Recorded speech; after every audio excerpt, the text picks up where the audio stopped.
The internet is a virtual world filled with opportunities for connecting, collaborating, exploring, and learning.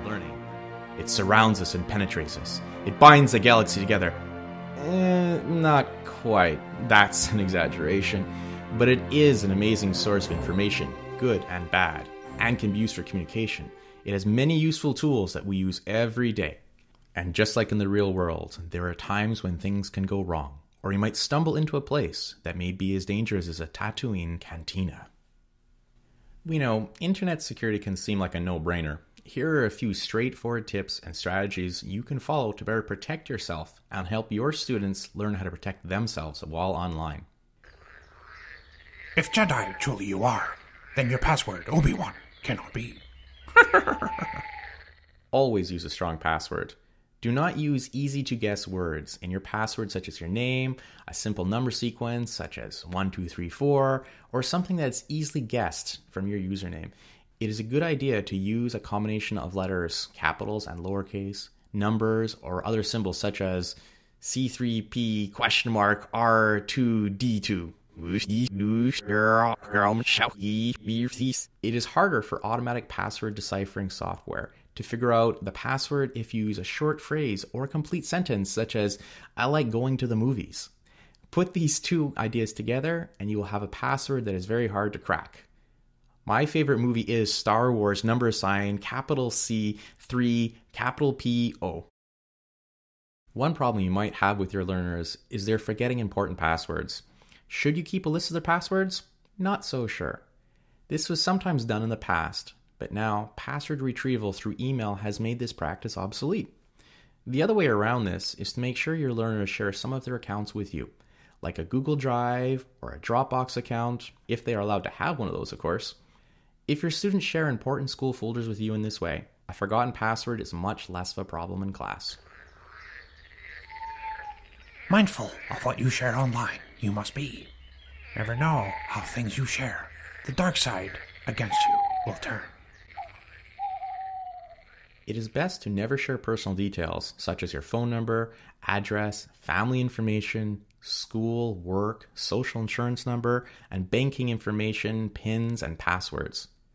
When a request for this type of information is made, be sure that the web address, or the URL, begins with HTTPS, indicating that the site has specific security features enabled to protect your information.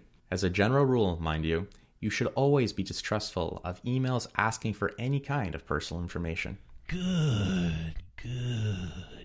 Also check your privacy settings regularly on any social media you use.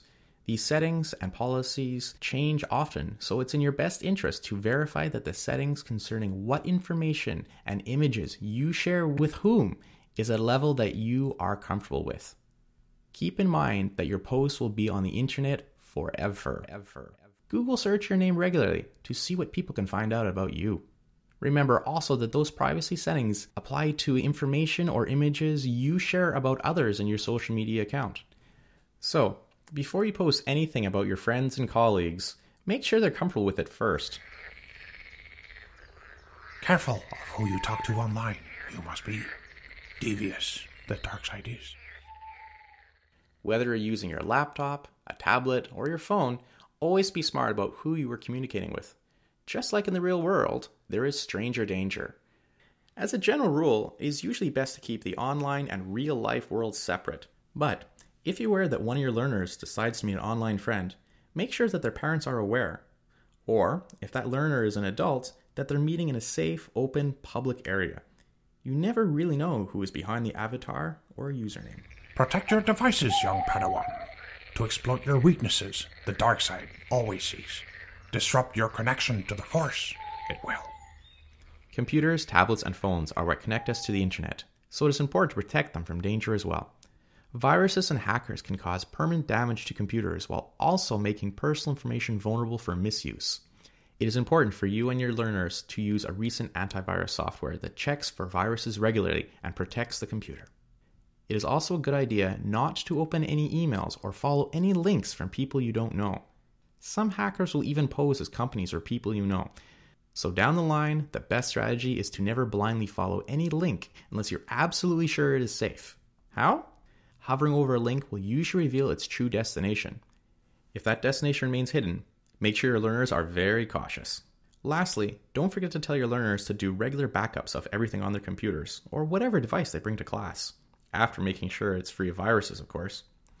That way, if the computer is hacked or attacked by a virus, there is still a copy of everything that was on the computer, making it easier to fix and reinstall its content. And you will have saved all those great pictures from your last vacation. Learning to stay safe online is just as important as staying safe in the real world. By doing simple little things to protect yourself and others, both you and your learners will be able to benefit from all the amazing stuff the web offers, without falling into the few traps that exist. That's a trap! Creating strong passwords, not sharing personal information, being a smart communicator, and being careful with devices, whether it be a phone, tablet, or computer, will help everyone stay safe online and make all of us better digital citizens. Remember, the internet is a big open world and a great place to explore, inform, share, and learn. So let's all remember to respect, protect, and educate.